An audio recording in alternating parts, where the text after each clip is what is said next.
Arminians use as their proof texts passages that include the words all, whole, and world in relation to God's intentions in salvation, interpreting it to mean every single person. But does all mean all the time?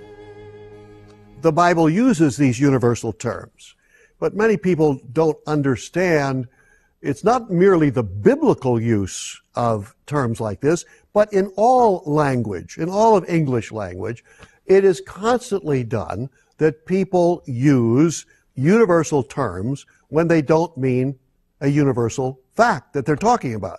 I mean, we all say that all the time. We say all when we don't mean all.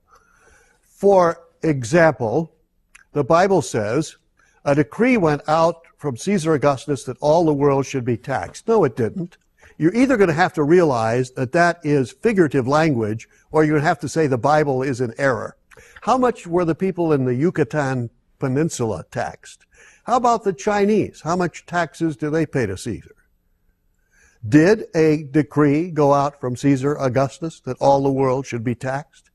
In actuality, it never did. It went out that all of the Roman world should be taxed. Another example can be found in Luke 2:10. We read that the angel who announced the birth of Christ to the shepherds declared, "Do not be afraid, for behold, I bring you good tidings of great joy, which will be to all people." Should the word all be understood to mean every single person, or was he speaking of all people in the sense of ethnicity? If you believe the former, then we must ask if the birth of Christ brought good tidings of great joy to the Pharisees. How about to Herod or Pontius Pilate? Did they find great joy in the birth of the Messiah? And what about Colossians 1:5 and 6?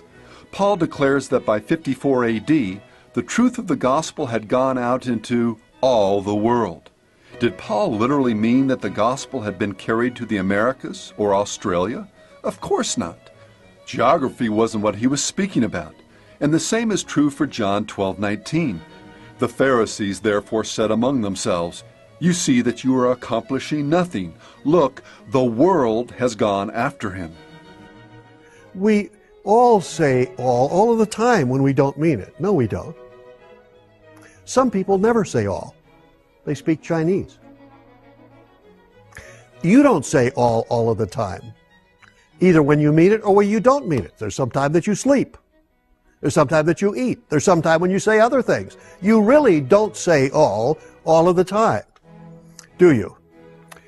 And so therefore, these people don't understand the figurative use of language. And there are over almost 600 different species of figures of speech found in the Bible. And they're found in most any large novel or even a big newspaper. You'll find them. They're everywhere. No, they're not. They're not everywhere. They're here and there and the other place. We see we do that all the time that we don't even realize we're doing it. No, we don't do it all the time. You see, if I called you every time you used a universal word and you didn't mean it universally, I would be having to stop you all of the time. No, I wouldn't.